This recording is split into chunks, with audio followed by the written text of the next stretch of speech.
Hello, everybody. Welcome to another session of Summit Live. Today, we will be talking about tapping into your prosperity consciousness so that you can elevate your life and business financially to the next level. If you happen to be joining us live right now, type in hashtag live. And if you happen to be watching on the replay, type in hashtag replay in the comment section. I would really love to see who is joining us today.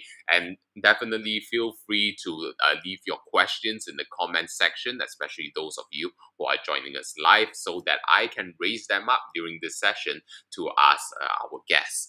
So today we have two magnificent guests. I call them 7 to 8 figure USD business breakthrough specialists.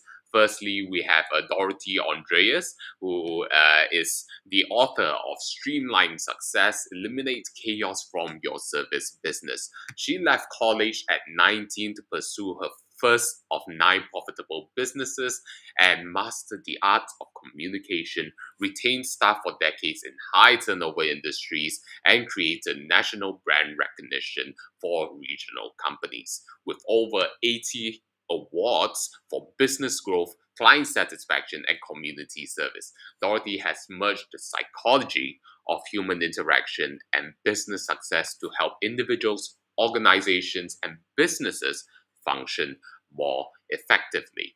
And our second guest is Jeff Faldalen.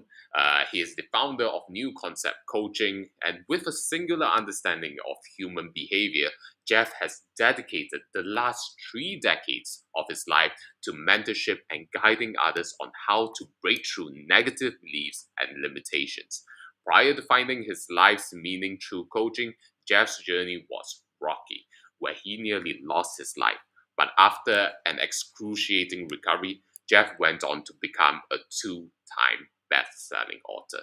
Jeff provides transparent guidance for others struggling to push beyond what holds them back and step into their fullest potential. So we have an amazing lineup today. Make sure you stay active throughout this session. I see a couple of comments coming in right now. We have John Chong, of course, the founder of Summit, joining us hashtag live right now, and he's actually here with me right now, sitting opposite me.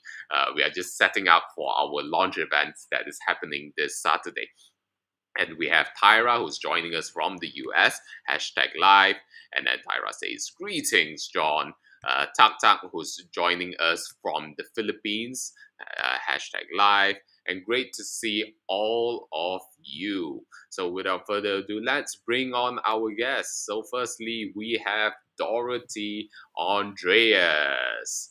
And then we have Jeff Faldalen. All right, great to have the both of you on stream. It's great to be here. Thank you so much thank you for having us on. Honored to speak to your audience. Yeah. Thank you. Yeah, so let's just kickstart this session by sharing with us, Dorothy. Share with us a little bit more about yourself. What's your personal journey, and then what brought you up to this point today? Yes, thank you. I started in business when I was 19. I was working 3 jobs to put myself through college, and I had no family or financial support. And a hair salon came up for sale, and I sold my car and I bought the hair salon, and I had no idea what I was doing in business. But the day that I came home and told my parents that I was going to do this, I was so excited and proud of myself. I mean, I really didn't even know what I was doing. I was 19, right? My father looked at me and said, "You're never going to be smart enough to know how to run a business, and I don't want to watch you fail." And in that split second, I made a decision that I would do anything to prove him wrong. And I spent the next decades of my life doing that at really a huge cost to myself, my family, So throughout those years, I had to learn how to build a business. I learned how to grow multiple locations, start new companies in new areas that did not yet exist, really some innovative things that changed the beauty industry, and the beauty industry benefits from today.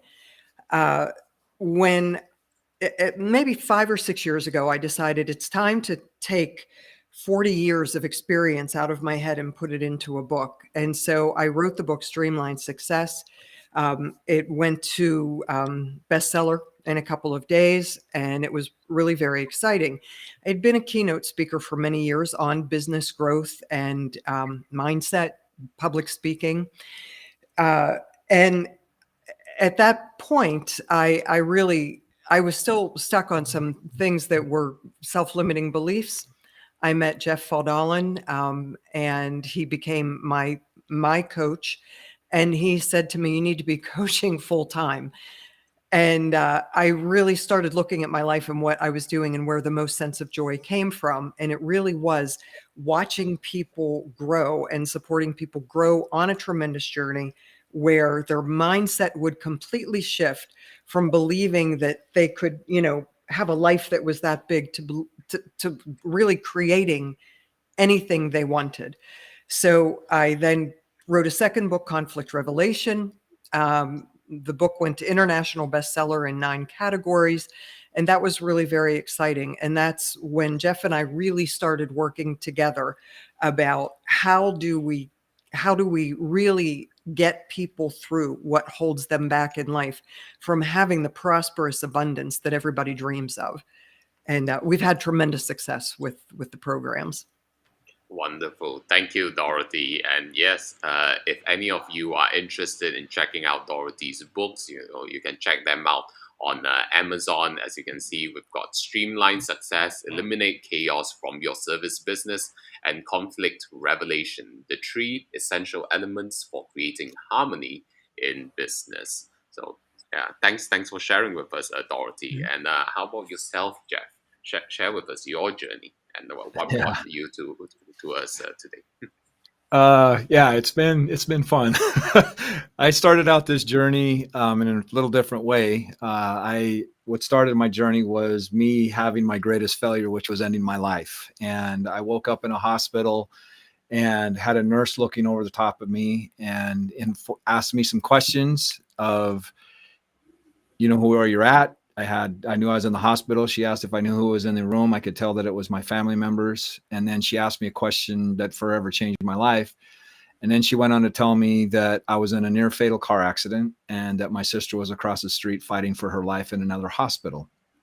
I had no idea, how I was 19 years old. I had no idea how that, even how to take that. And then the question that she had asked me was, do you know how you got here?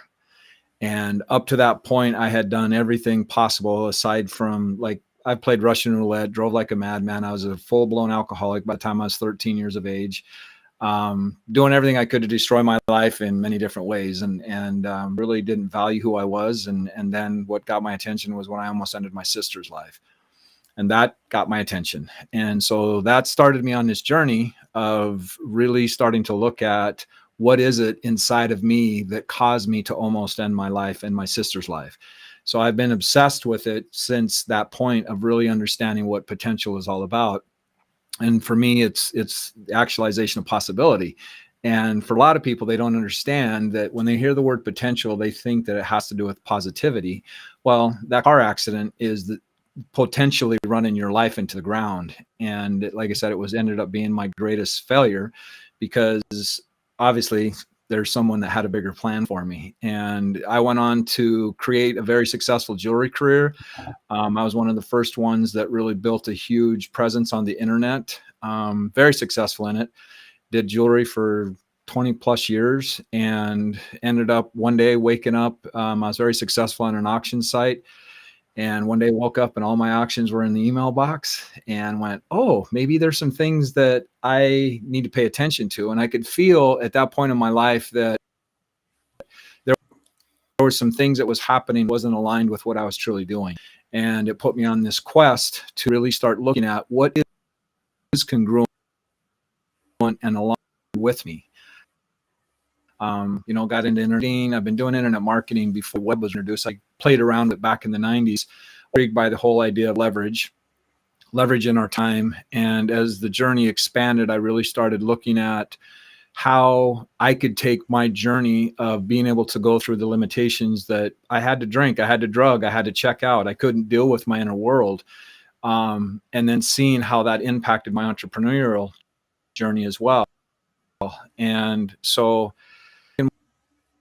more than that, and went to an amazing event and I've been coached for decades. I might as well do this full time. And so I've been doing it for well over a decade full time, and coached some amazing people, and really realizing that success and failure is nothing more than a subconscious program. And what we got to do is look at what the program is and then come up with strategies to redesign what those programs are so that you get a different output, because the behavior is nothing more than the output of what's going on the inside of us, right? So yeah, that's my journey. And recognizing, at this level, playing at this level, when you start talking to 7, 8, 9-figure income earners, entrepreneurs, it's just little tweaks, and those little tweaks make massive, massive shifts. So yeah, that's my journey. And today it's, really, I have been truly blessed in being able to be a part of even Dorothy's journey. I mean, it's been amazing watching what she's been able to create and watching what we've created with our programs.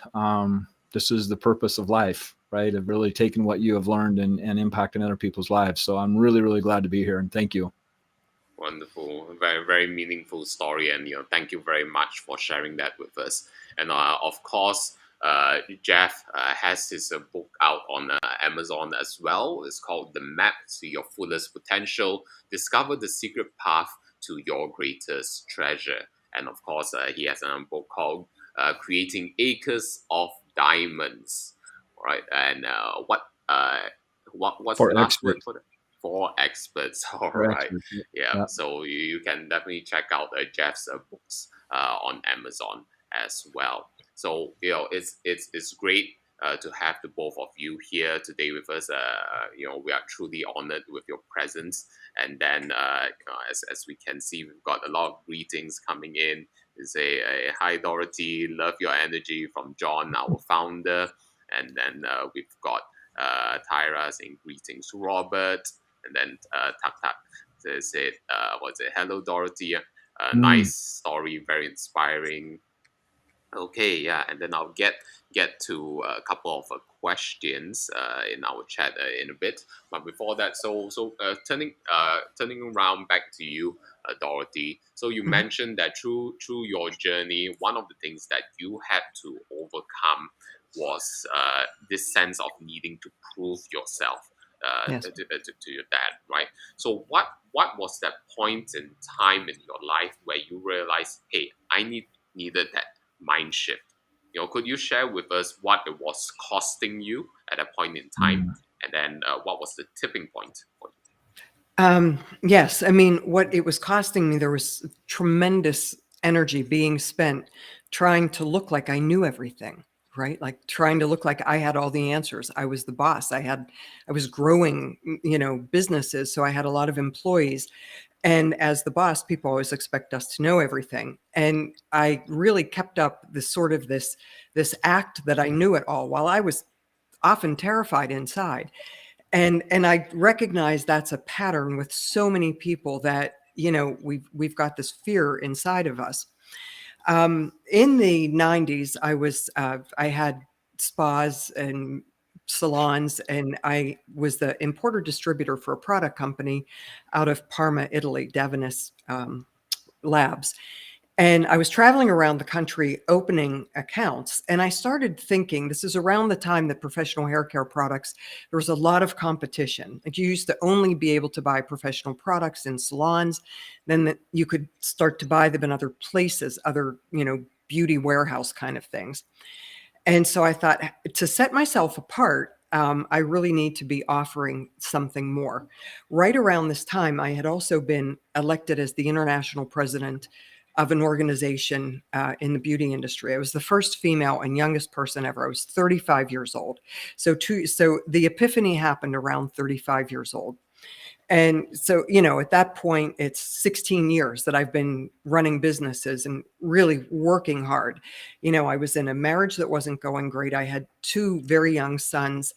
And my first official duty as the international president, I had to fly to New York, and I was meeting a group of 20 delegates from Japan with translators, and we were setting up for a big show. While that happened, my house caught on fire, and we lost everything we had except for the clothes on our backs. And it was terrible. And 4 days later, I had to be back on a stage in New York in an evening gown to MC a show. And my children had no clothes. They didn't even have a toothbrush. They didn't even have underwear except for what they had on. So it was a very stressful time. So we moved into a temporary housing. And that same week, I learned that my business manager was really not having integrity with my bank account. And I had to let her go. So here I am in this very stressful situation. I was drowning, Ching Yu. I have to tell you, I would work for 19 hours a day and I would sleep for 5 hours a night. And I was exhausted. I was having heart palpitations. I went to an emergency room. They told me it was stress, to slow down, and I couldn't slow down. I had backed myself into a corner where I absolutely believed I needed to prove something. It was really, I was trying to prove it to my father, who had now been dead for many years. And I got a phone call from the organization saying, we understand you've had, massive tragedy in your personal life. And if you need to step back from this year as president, we will bring this man in who was the, second to be elected, and he can run the organization. And I thought, for the rest of my life and for the rest of this organization, I'm the first female ever. The story will be, oh, she couldn't handle the stress. So I could not let that happen. So, this is all happening like in like a 10 or 12 day period. And I feel like the walls are caving in on me. And my little boy was 4, my youngest son, Julian. He climbed up on my lap. I was working from home. This is when we still had fax machines. And, I'm sitting there and I'm working, and I kept sort of pushing him away because I needed to work. And he climbed up on my lap and he put his little hands on my face and he said, "Mommy, you're no fun anymore." And in that moment, I was like, something has to change. So I decided that I would deconstruct every single part of my life and reconstruct it in a way that really served me, served my family, served my business, served my community. So I came up with these 5 areas of life balance: physical, relationships, spiritual, career/learning, and finances. And I started really tearing those apart in my own life. I ended up deciding I could create a course around time management for this, so where people could really manage their time effectively. And that was the course I added as the value add to my product company. So I would fly into a city, I would rent a ballroom, I would have all these salon and spa owners come in, but I would have set it up that in the morning, I would teach product knowledge, and in the afternoon, they would bring their staff back, and I would go through teaching them some of the concepts that I was learning as I solved these problems for myself. This was in 1995.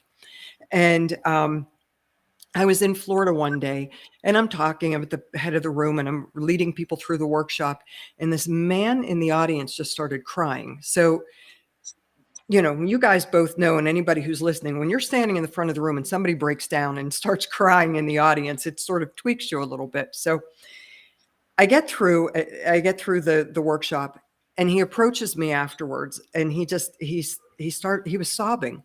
I shared the story of my father for the first time ever on that day, that my father never believed in me, never thought, never even really paid attention to me, and how painful that was. And then I had been able to start recreating that in my mind as, what if it wasn't that I wasn't good enough for him? What if his standard for me was so high, he just always expected me to do so much more because he knew I was capable of more? And in the moment that I came up with that decision, it shifted my life. And this was all happening right around this same time. So I shared this story, and this guy comes over and he's just sobbing. And he said, "I feel like you have just changed my life." And in that moment, I thought, I have been put on this earth to help people in the way that I had to figure out how to help myself. And that's really when it started changing. Wow, very Yeah. powerful story. Thanks for sharing that with us, and especially on the point about learning and then teaching while you're implementing it as well. That's very powerful, and I think it's a huge hurdle for people to overcome within their minds, where they feel that they're not good enough, that they have to Mhm. be perfect, have everything figured out. And then, in the case of your story, it's really how when it rains, it really pours, and Mhm. rather than pours, it seems like a tsunami just hits you.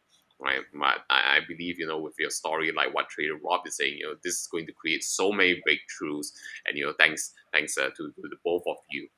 Currently, Trader Rob himself is in the transition within his life, so he can definitely resonate with the message that you're sharing Oh, with us today. And then, beautiful. so Thank you.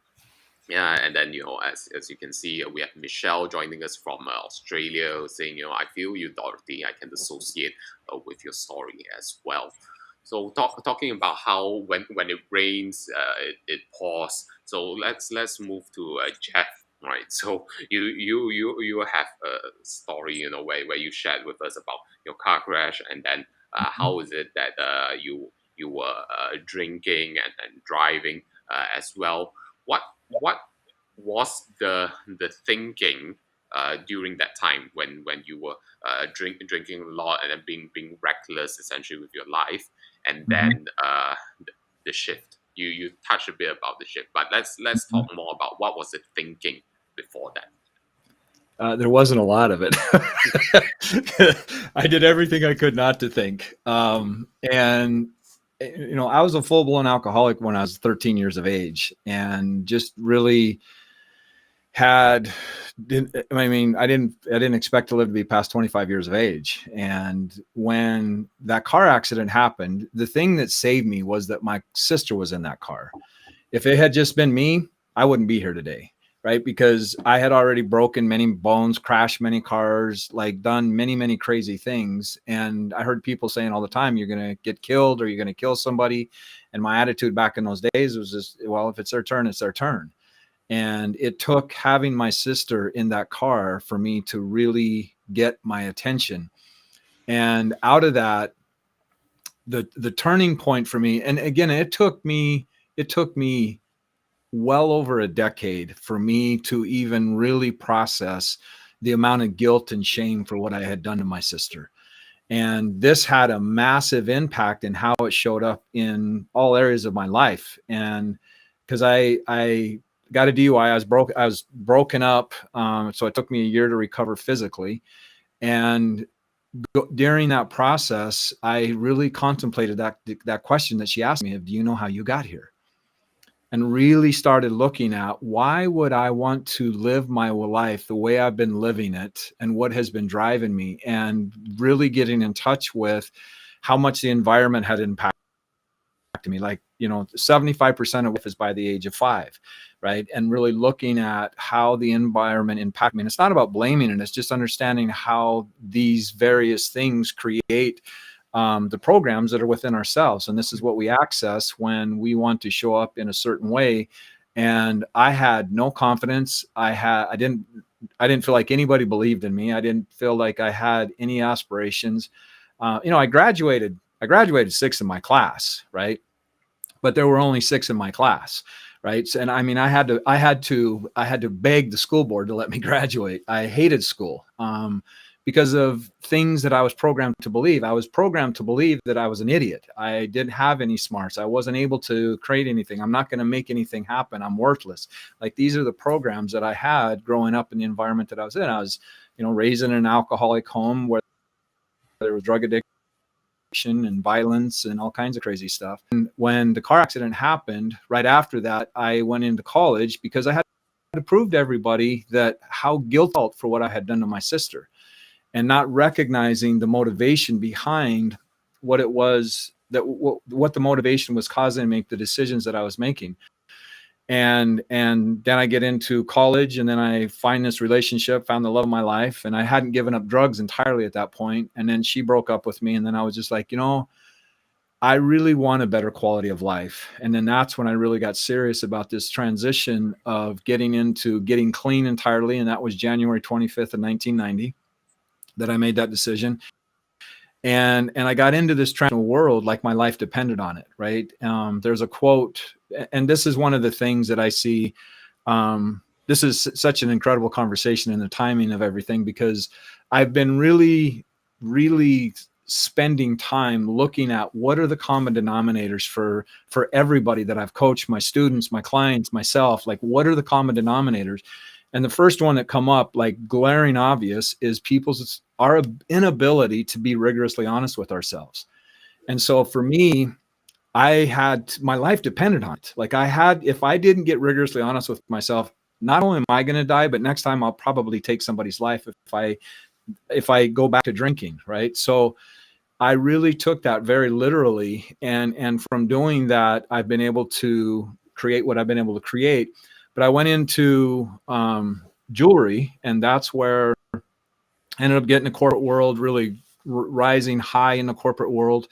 And then I started feeling a lot of just trapped, and I didn't want to be at someone else's mercy. And I remember I ended up leaving full time back in 2000. I think it was 2002 is when I left full time, and I've been full time entrepreneur ever since then. And in doing that, and then I went on to create a big online successful jewelry business and stuff. And me recognizing that this wasn't entirely aligned with who I am. And see, this is where we start understanding. The other thing that I've noticed that is common in everybody else is we don't value who we are. We don't value who we are. And so many times we have used the reason of justifying things with gratitude. Well, I need to be grateful for my job. And I get that. Yes, absolutely. We've got to be grateful for our jobs. But when our gratitude causes us to compromise who we are, that's a problem. That's a big problem. Right. And it was during this time, and I'd built many successful network marketing companies and stuff like that. And like I said, I've been dabbling in internet marketing for a long time.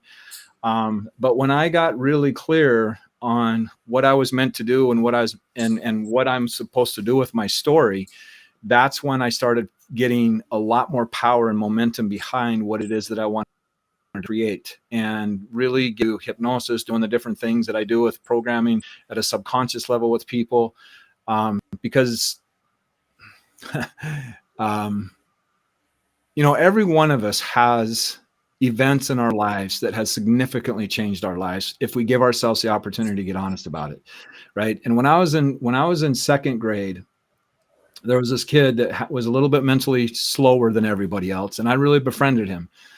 And one day my mom said, "Do you know who Kevin Thompson is?" And I said, "Yeah." And I said, "Why?" And she goes, "Because he's in the obituary." Didn't even know what the obituary was. And she goes, "This is where they published people when they had passed." And I'm like, "What? Like, what's going on?" And I went to school the next day, and I went up to my second grade teacher and I said, "Did you hear what happened to Kevin?" And she goes, "Yes. And we will never be mentioning his name again." And I went, "I don't want anybody ever to feel like they don't matter."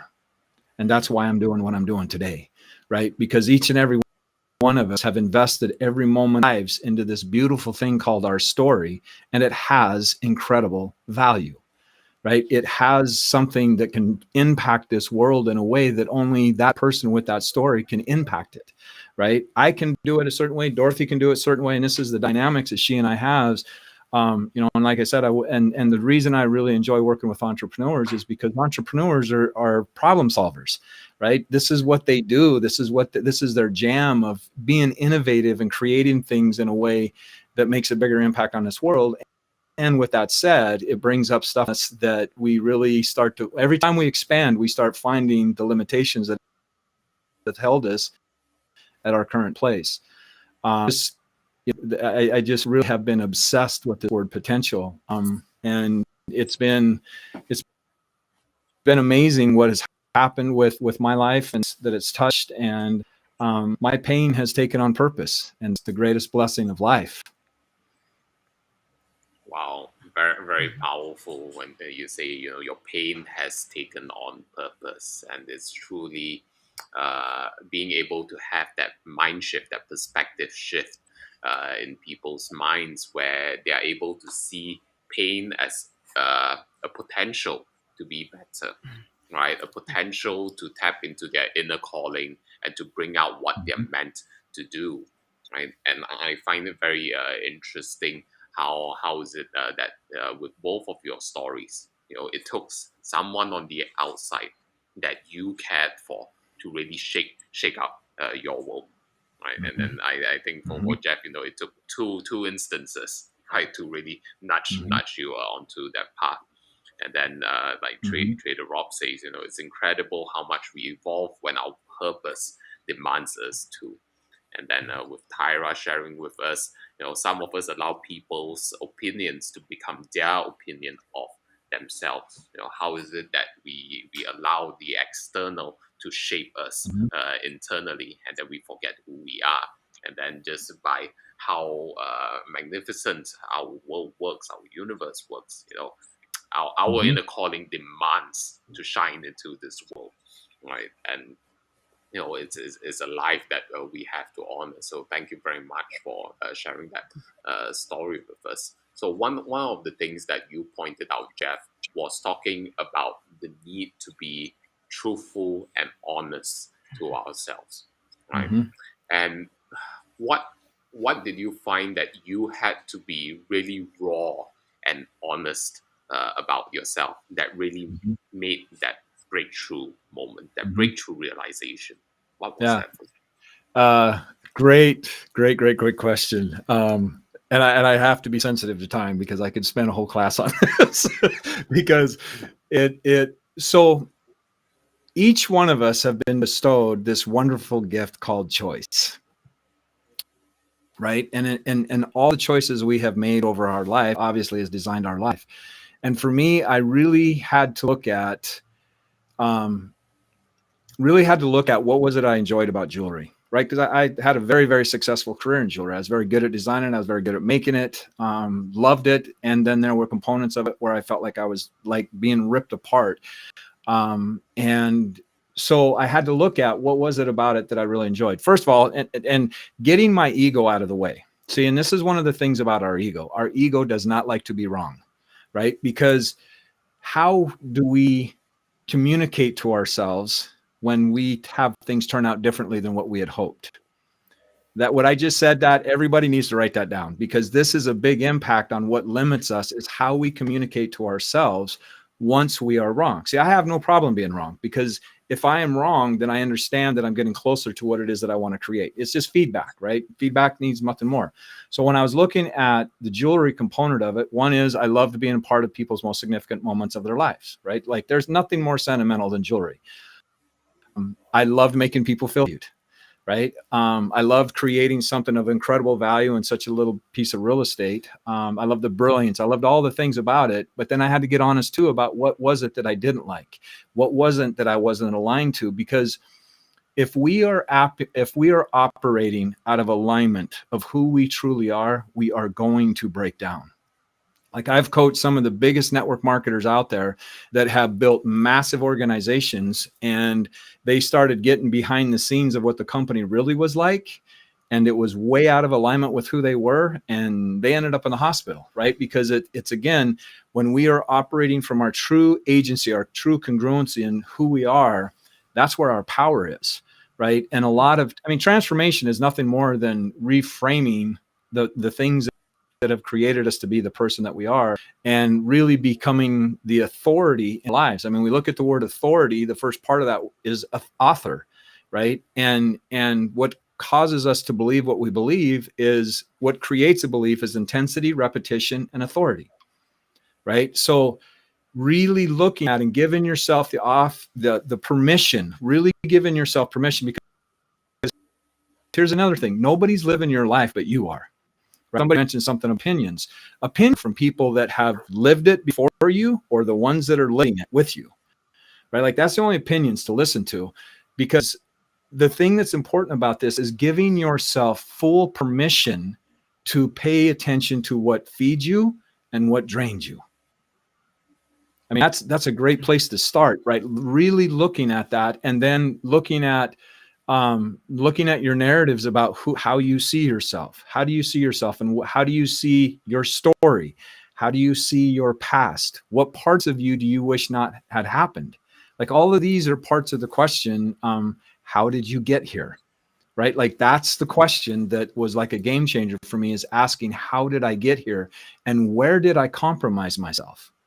Right. And I know for me, jewelry gave me a lot of significance, and people do crazy things for significance, right? Just like listening to Dorothy's story, listening to my story. I mean, jewelry gave me significance.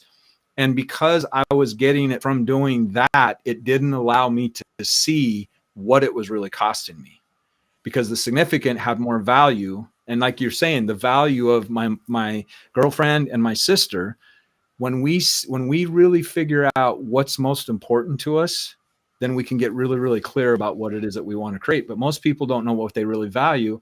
And every decision you make in your life is nothing more than value clarification, right? So it's just getting really, really clear on who you are and about this thing called your beautiful life.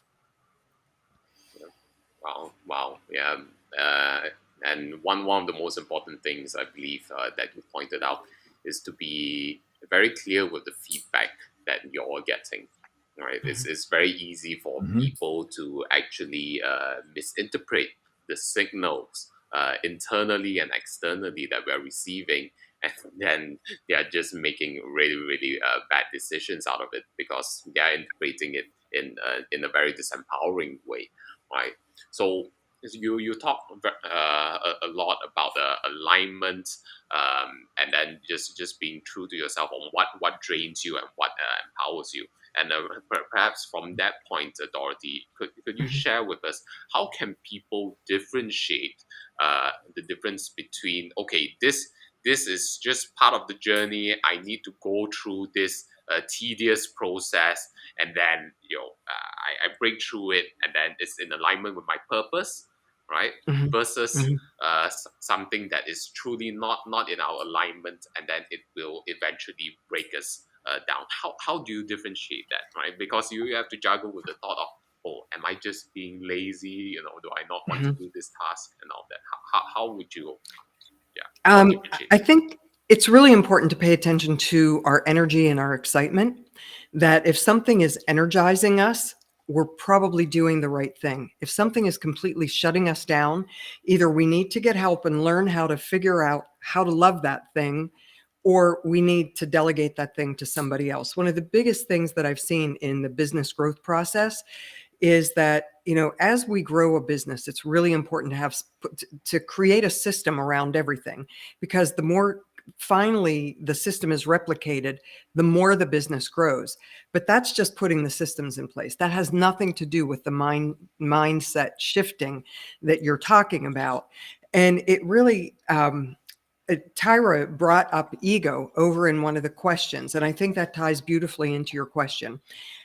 Our ego's primary job in life and its main commitment is to stay comfortable. And so it's very easy to go through life telling ourselves exactly what we want to hear to keep ourselves, feeling pleasure and avoiding pain. It's when things are so scary, we absolutely have to. Like, we're so afraid if we don't, that like we can't sleep at night.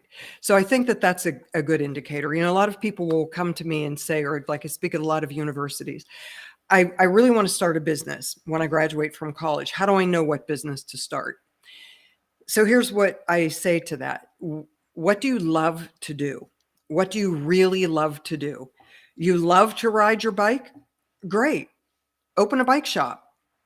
Because if you feel like you're working, you're probably doing the wrong thing. When we get so immersed into the thing that we're doing, that's our unique ability that we can do that nobody else can do, we never feel like we're working. We're energized. We're usually making a lot of money. And it's the thing that really, like, we can't wait to get out of bed in the morning and do. So when we think about our ego in this process, our brain is filled with history. And every time we run up against a challenge, a new idea, an opportunity, our ego takes us back to, well, how did it go the last time you tried something like this? And that's the sort of the thinking that we bring up. We have an opportunity whenever there's anything new in front of us. And I really teach a lot and pay a lot of attention to patterns. When we keep repeating the same pattern, and it starts physically in our body, where we feel it, is it in our shoulders, our jaws, are we clenching our teeth? Is it in our hands? Are we squeezing our butt cheeks together? Like, what are we doing? What does that tension feel like? And really paying attention to that and start to look for those patterns. When you feel those patterns, it's an opportunity to look at, maybe this isn't the right thing. But when we feel like we're in a sense of flow, that's how we know this is really the right thing we should be doing. And we're excited about learning more. We really are. I'll use technology as an example because technology has never been my thing. Through a conversation that Jeff and I were having, I was like, why am I so shut down around technology? I mean, I could stand on a stage in front of 2,000 people, but if I have to learn a new operating system for something, it absolutely tanks me. And we sourced it back to when I was in the 10th grade, that a nun in the high school that I went to, she made me stand in front of the room. I couldn't get an algebra concept. I was in algebra 2. I couldn't get the concept. She picked me up by my ear and made me stand in front of the room and tell the whole classroom that I was stupid. And so when we think about this, our ego will do anything to protect us from that. So so we would start to hide it, right? And this becomes like the act that we live behind that I was speaking about earlier. We're pretending that it's not really what it is, and that's inauthenticity. So when we're authentic, we're being the same on the outside as we're feeling on the inside. And that's a very scary place for most people to go because we believe that we're being judged by everybody all the time. And when we shift out in our program, we really walk you through the steps of how to shift out of judgment. Because when we're worried that people are judging us, we're really judging ourselves, right? And the very minute that we start to feel like a victim to a situation, and pointing back to your question again, when I would start to feel sorry for myself, like, oh, my dad was so mean to me. My dad really didn't love me. My boyfriends didn't love me. My husband didn't really honor who I was as a human or a female. When I'm in that kind of victim state for any of us, what we're really doing is looking for sympathy. And sympathy is insidious. When we shift into the thought pattern of how did I create this in my life? So clearly, my father didn't start being mean to me at 19 years old. I was born into that situation. So I created a belief system for myself that's what I deserved. And then I lived my life as if that was true. And it wasn't true. It was only the story I created in my head. So every single situation that comes to us, every person, every relationship, we filter through that screen of, this is all I deserve. And that really limits how far we can go in any area of life. Yeah, it's very interesting how with that initial seed and environment that was planted within your mind, and then how like what you mentioned, the patterns repeats itself over and over again through time, and sometimes it just takes us time and experience to be able to recognize those patterns. Mm-hmm. Right, Mm-hmm. it's very very easy to be caught up in a certain situation, and then there's a part of you who thinks, oh, this is just how life is. Life has always been this way, right? And Mm-hmm. then but with stories like yourselves, it allows us the opportunity to see the possibilities in our world, and I think it's very very beautiful. And then Tyra shares about how feelings are very important in business. It fuels you to achieve and grow, especially Mhm. when your alignment and I love how you said, when you flow, Mhm. right? Mhm. It's That's so true. I'll share a very brief story about one of the clients that I started working with. She saw me speaking at University of Pittsburgh, and she was also from the beauty industry, um, making very low six figures. And so we did a discovery call. I took her through some very specific questions, but gave her some great content. We agreed that we would work together. And we put the systems in place that were missing. We had to restructure her whole pay system. We had to do a lot of things that were all system based, things that easily could be replicated once you are exposed to what those systems are, and you start realizing you don't have to keep it in your head to grow. The biggest point of this, to Tyra's comment, was the mindset shift that we believe everything we believe about ourselves and our sense of authority, how money flows to and from us, what we should expect in relationships. These are all patterns based on things that we heard when we were growing up. And so we start to live our life as if they're true. The comment that you just made about, it's we live our life as if what we've heard is true. And when you start to open your mind up to see that we can create anything we want to create, once we decide to let go of those things that we learned from our family of origin, it's really a beautiful thing. So what happened with Kate was, in 9 months, she had a 59% increase in revenue. She opened to SoCal locations. She scaled to seven figures, and now she's running a course teaching people how to do the same thing in their business that I taught her how to do in hers. So it's really such a beautiful opportunity to really help people with the solution that we had to figure out for ourselves. And each and every one of you listening um, has a solution within you. You really do.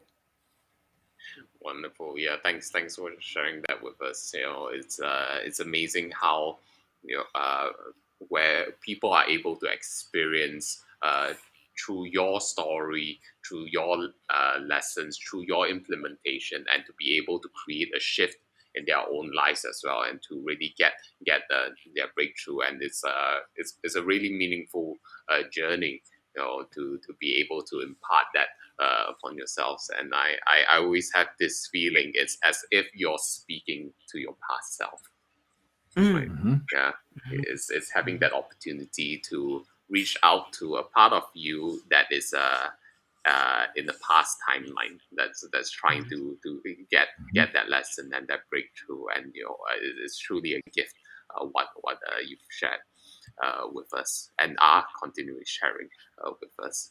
And then we see that we have, oh yes, we have Simon Leong, who is one of our partners in Summit as well. He says thank you for sharing. And then Trader Rob shares that from his experience, our levels of desired sympathy reflects personal entitlement. Right, it's very easy to get into that point of sympathy, and then we get into that mentality of entitlement, and it can be very very destructive.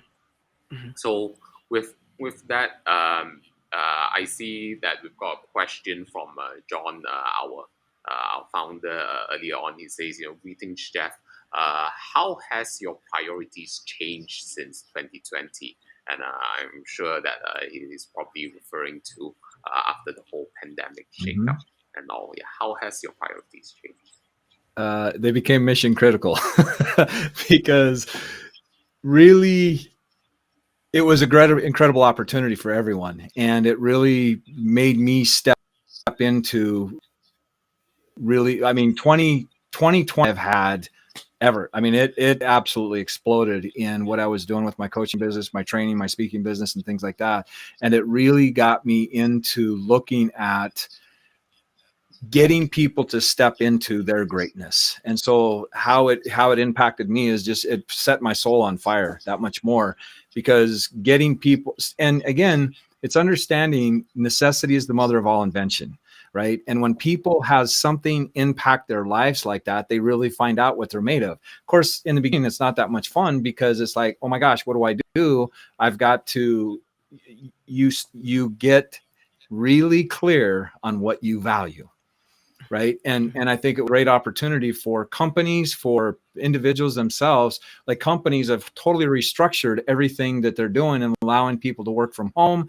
People got the opportunity to see what it was like working at home, and also seeing, I mean, so many people have been seduced by this thing called benefits and having a job and things like that. And it was a great wake up call for people to go, wait a minute, everything can change in a matter of a nanosecond.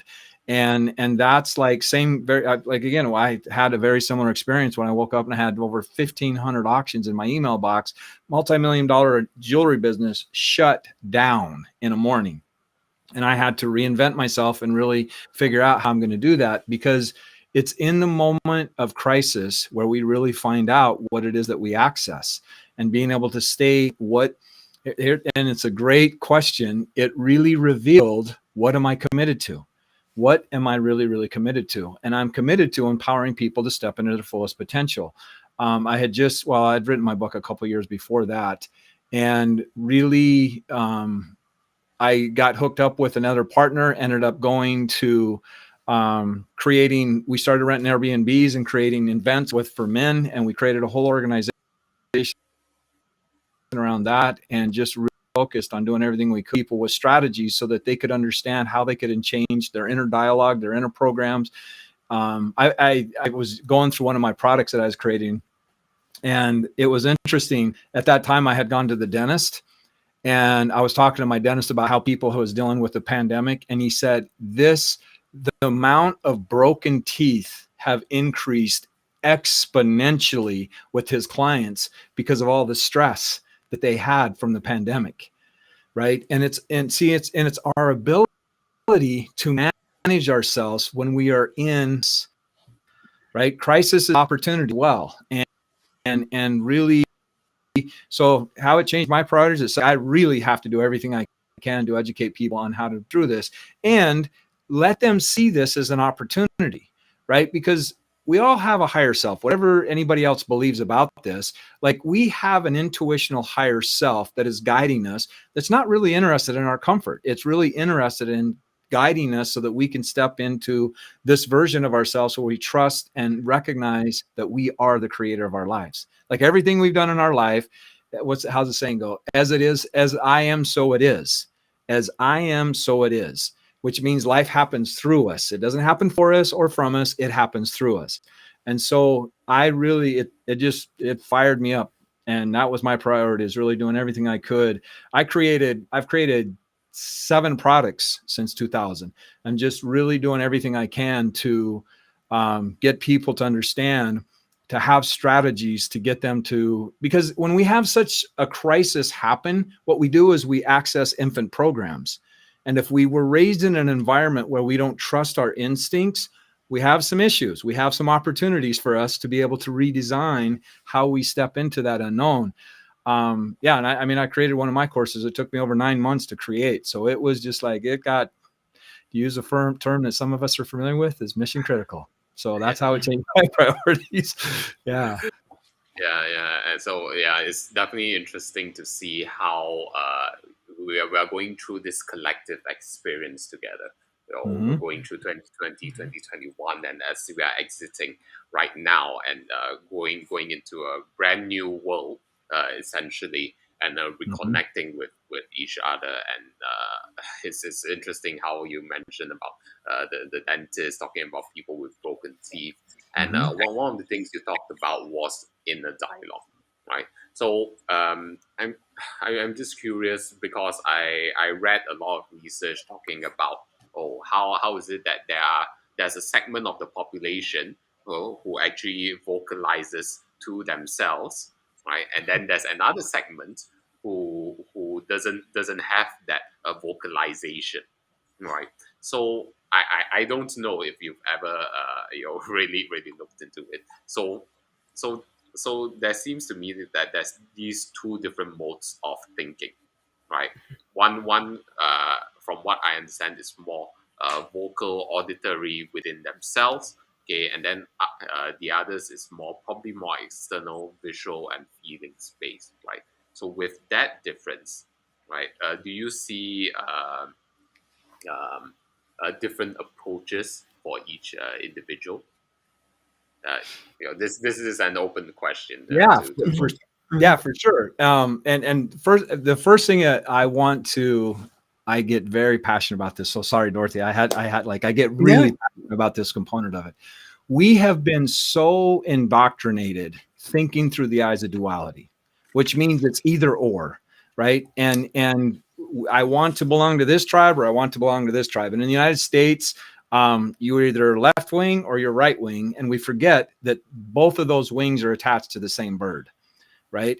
And so the first thing I would want to offer is people understanding that within the individual experience within themselves is to look at what works for them, right? Like doing hypnosis work, there's people that will say, I am not able to visualize things. Yeah, you are. If you weren't able to visualize things, you would never worry a day in your life, right? Because what you're doing is you're thinking about how.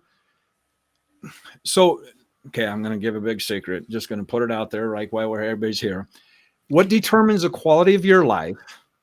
This is what determines the quality of your life: the scripts you tell yourself and the images you have in your head. Straight up. That's it. Like that's the secret to everything, right? And so yeah, and so for me, I am a very visual auditory person. Like I visualize things very well, and auditory is very important to me. While there's some people that are more kinesthetic, that's how they like. If I understood your question correctly, is just basically how do you process information and how do you do it more effectively? So over here, and this is the United States, obviously, is that um, having dyslexia isn't a learning disability; it's a teaching disability, right? Because they didn't know how to teach them in a way for them to learn. What most dyslexias have is that they feel they're kinesthetic learners, right? And so really getting into how do they process the information. Like I have a friend and her mother are both of them were major dyslexia, and because they had this dyslexia, it's being able to access the information in a reverse way than she had done it before. Total, I mean, it was just like she had never drank water and been thirsty all her life, and I gave her a glass of water. Like it just turned, like all of a sudden her confidence in being able to how to handle the phone and how she communicated with people and all that stuff, once I taught her this strategy on how she was able to it turned her completely around. And so it's looking at and see, this is the other thing with the educational system. Yeah, there's lots of things I can communicate about that, but is understanding the educational system is set up as a general way to deal with the masses, right? And what ends up happening is the people that have more individual styles of learning, they fall through the cracks, right? And how the system is set up is there's something wrong with me. Rather than looking at the system has not been designed to accommodate somebody with more of a unique learning style. Okay. So I would offer look beyond duality, right? Like, where do I fit into this? It's not either or thinking. And the other thing I would encourage everybody to let go of is wrong and right, right? Wrong and right is nothing more than an interpretation of the facts. It just is, right? And really get curious on how what the narratives that you create within yourself. Get real curious how these serve, right? Because your subconscious wants to serve you, right? It is a goal-seeking mechanism on steroids, but this is the catch that nobody talks about. It will serve you the way it believes you want to be served. That's very, very, very important distinction, because, and we go over this in the program, obviously more and more, but if you don't give it clear direction, it's going to look at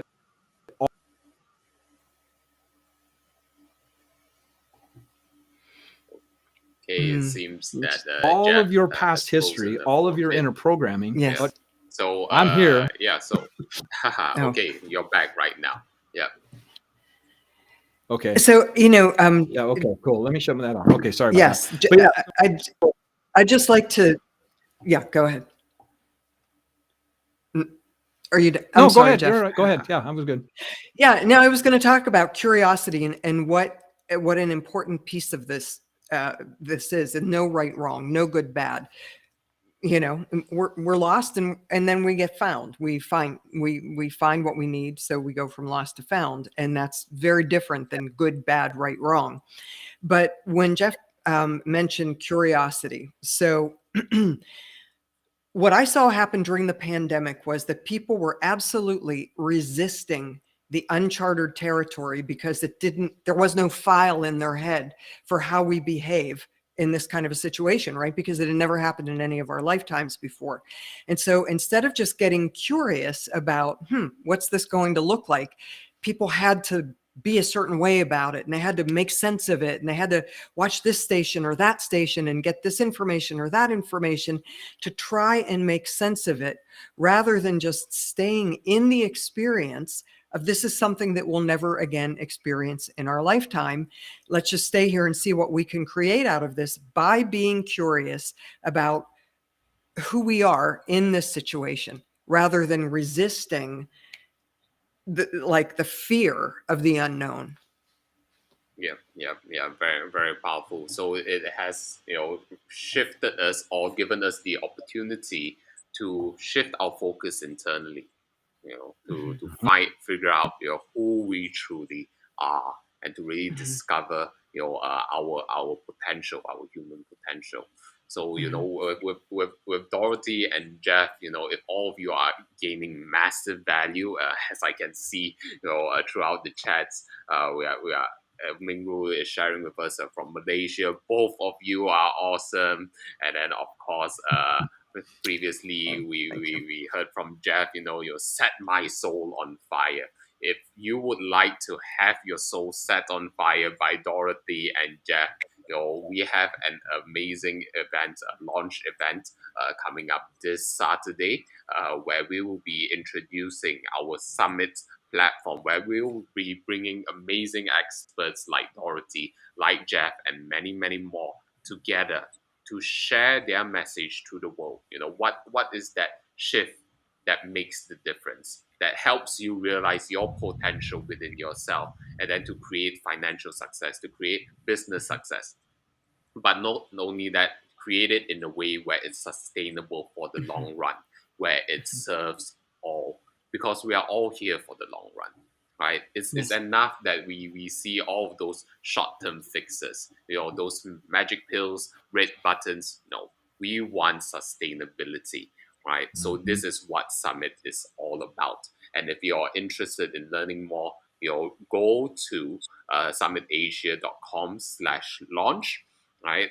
If you're watching this in time, you still have time to register and grab your seats. We have plenty of bonuses there as well. But if you happen to miss it, not to worry. Dorothy and Jeff will be speaking and sharing a lot more about their insights on our platform. So make sure you are following us off at Summit Asia on our social media profiles, or otherwise you can always go to www.summitasia.com.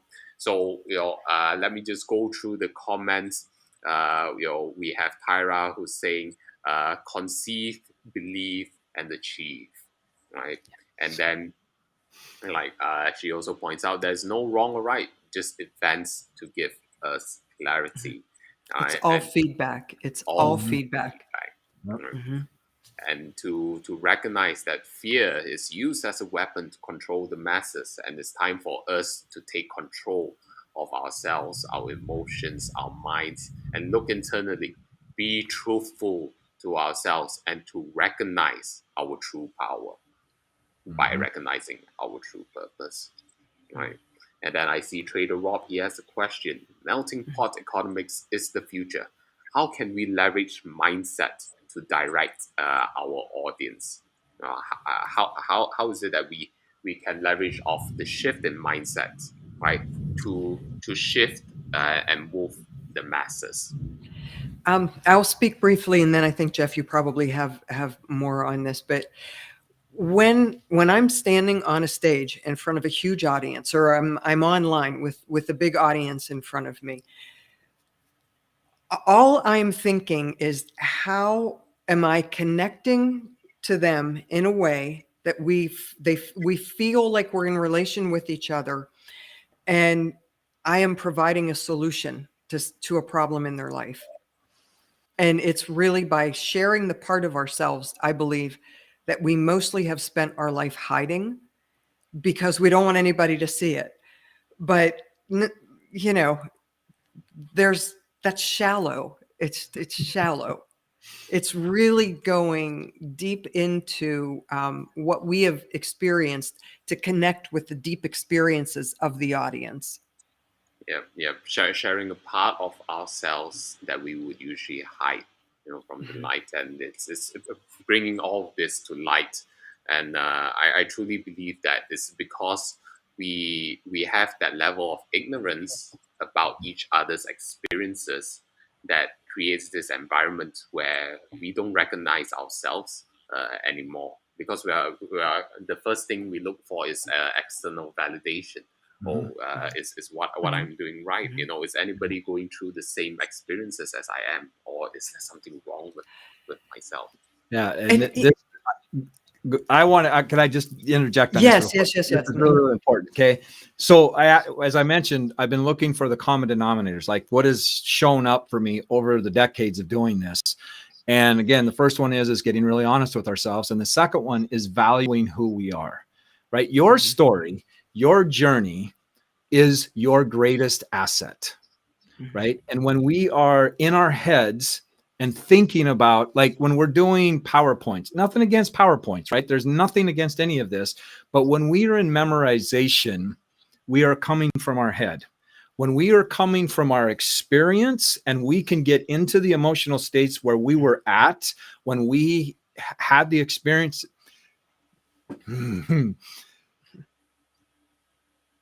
It took me decades to figure out how to let go of the shame and guilt of me almost ending my sister's life. Like, nobody can take that experience away from me. That is my power. This is my mission of learning how to take such a catastrophic event in my life and use it into support people in moving through the thresholds that hold them back from stepping into their greatness. Right. So if you really want to learn how to leverage audiences, is learning how to value, embracing the value, and wherever you're at spiritually, God, universe, whatever that means to you, nobody has, is, or ever will have the opportunity to live life through your lenses. Like, how you see life is your most greatest asset in your life. And when I talk about assets, an asset is something that generates more income, right? And more energy. And for me, profit is nothing more than a reflection of how you manage energy, right? It's not just about the money. It's about how, if you're killing yourself making all this money, that's not a profitable life. Profit is the management of energy in all domains of your life, right? So how you leverage it is that you get congruent and aligned with who you are, recognize the value that you really have to offer the place. Because again, if I don't value my journey, like, think about, I almost ended my sister's life. Like, when it happened, I couldn't even imagine, like, I couldn't even comprehend the magnitude of that. Right. And going through that process has given me the ability. So when someone says to me, like, what? You almost ended your sister's life. What kind of guy are you? I understand the value. I've made sense of my own journey, and I've valued that was necessary for me to be where I'm at today. I am grateful. I am grateful for that car accident today, because I wouldn't be here. Right. And it's created incredible healing for I don't know how many people as a result of me owning that journey. Because see, it's when we let go of the emotion, and we'll get into this massively when we get into Program for Prosperity, is understanding the thing that keeps us from valuing the experience is we don't relive the emotion of it. And when we let go of the emotion of the memory, it now becomes wisdom that we can share with the world and empower others through our own journey. Us not valuing our own journey is literally ending other people's possibilities. Wow. Nobody can touch life like you can. So I hope that supports your question. Yes, definitely. It's all about going back to valuing ourselves, right? Otherwise, we are robbing the opportunity for others, to recognize their true value and for them to shine and to thrive as well. Yes, Dorothy. Yes, you Just wanted to beautiful, share. Jeff. That was just absolutely beautiful. Absolutely beautiful. I really wanted to make one more point to Rob's question. And one of the things that is so easy to get caught up in is analyzing everything that's happening rather than engaging. And we analyze because we have a big investment into worrying about what people are thinking about us. What, what are they thinking? So while they're sharing with us, if we are not operating 100% out of our heart space, we're analyzing how we're going to answer them. We're not really even engaged in the conversation. And why people hold back and don't share authentically is because they're terrified of what you're going to think about them. And so what works for really connecting with an audience is moving out of your analytical head and really coming from that place in your heart that if your only intention is to deliver the best, you don't care what they think about you. You don't care if they like the way you look, if your pants are too short. You don't care what they think about you because it's irrelevant to you. And the very second that you shift into really your intention is to deliver the best, to help the person, support the person or the audience, the energy, your whole energy changes and the audience will feel the energy change. When you care about how you look, people pick up on it right away and you come across as not authentic. And it's one of the really big pieces to our program is getting people over the fear of we teach you how to do it for yourself. Yeah. It's because we're conditioned to feel like we're not good enough. And so, we take you through, where does that come from? Where else does that show up in your life? And how are you using that belief, that story about yourself to hold yourself back from creating the difference, from creating the money, from creating the joy and the happiness in your life, in the world. And we have Tyra who says, "Thank you, Dorothy, for that. You remind me of Coco Chanel's statement regarding other people's thoughts of you." And it's so important for us to really focus on our value, and not only that, how our value is able to help others externally, and then just focusing on service, focusing on making a difference. And eventually our intentions and our actions will align, and we will create a shift and a difference externally in our world. So very, very beautiful sharing. And so with that, we're just over an hour in our session. In summary, okay, if you were to give one line on how people can start tapping into their prosperity consciousness for their life and business, what would it be? Let's start with you, Jeff. So the one, just to expand on what Dorothy had said, is we are not afraid of what other people think. We are afraid of the interpretation and the meaning we will make of. That's it, right? I mean, it's when you value you and get honest with you, you start really getting intentional and understanding how you talk to yourself. Right. And if you are loving yourself and valuing yourself and realizing your intention and you're very clear about that, what somebody else says is not going to land because it's not true. If I told you that, I don't know if you looked in the mirror lately, but you're blue, it's not going to offend you. It's not going to offend you at all. Why? Because it's not in your internal world. But if I say something that you say to yourself, boom, you're triggered, right? So just get really clear about how you communicate to yourself. Great way to do it. And this probably be a little bit TMI for some people, but if we're going to do this, let's do this. Stand in front of the mirror with no clothes on and start getting in touch with how you talk to yourself. So great exercise. That reflection reveals the station that you are constantly having with yourself. That's why we're afraid of what other people say. That's what I will leave with. It's time to look in the mirror in our truest and rawest form. Yep. Wonderful, Jeff. Yeah, and Dorothy. And yes, I mean, really to follow up on what Jeff said, when we're not sure where we hold ourselves back, because our ego will not let us see it, right? Just notice when somebody or something triggers you. And we just saw this, in America with our last political cycle. People were so triggered by one candidate or the other. They would not be able to be upset by that person if that upset wasn't an unresolved issue within them.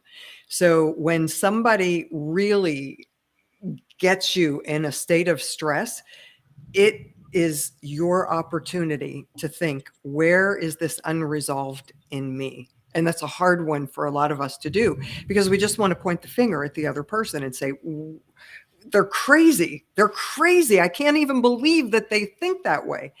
If we didn't have a part of us that thought that way, we wouldn't even recognize it. We'd just go, isn't that person interesting? And we would move on about our day. When we get triggered, it's an opportunity to see where the issue is within ourselves. And that's, again, like Jeff said, if we're going to do this, let's do this. Yep. Do you want ordinary life? Keep doing the ordinary things that you've been doing. If you want extraordinary results, it's going to take extraordinary actions. Yeah, wonderful. So thank you very much, Dorothy and Jeff, for joining us and sharing with us all these amazing insights. And to summarize what the both of you all said, it's time for us to look in the mirror. Really recognize the inner dialogue of how we are conversing with ourselves, how we see ourselves, right? How we speak with ourselves. Are we harsh to ourselves, or are we kind? Are we understanding? Are we appreciative of who we truly are? And to recognize what triggers us, what really triggers us, and what is it that we need to resolve internally through truth and bringing things that has been hidden into light finally, so that the truth can ultimately set us free.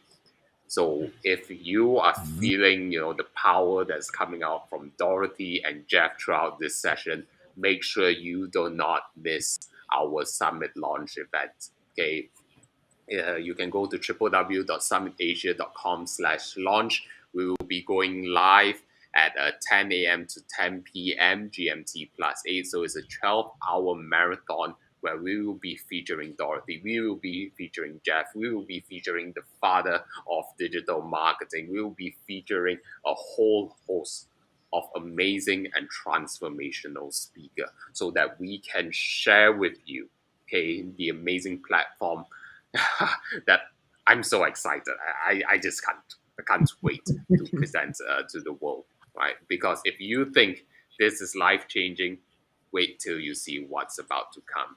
So we've got Simon again saying, thank you, Dorothy and Jeff. Can't wait to learn more from you on Saturday at the summit launch event.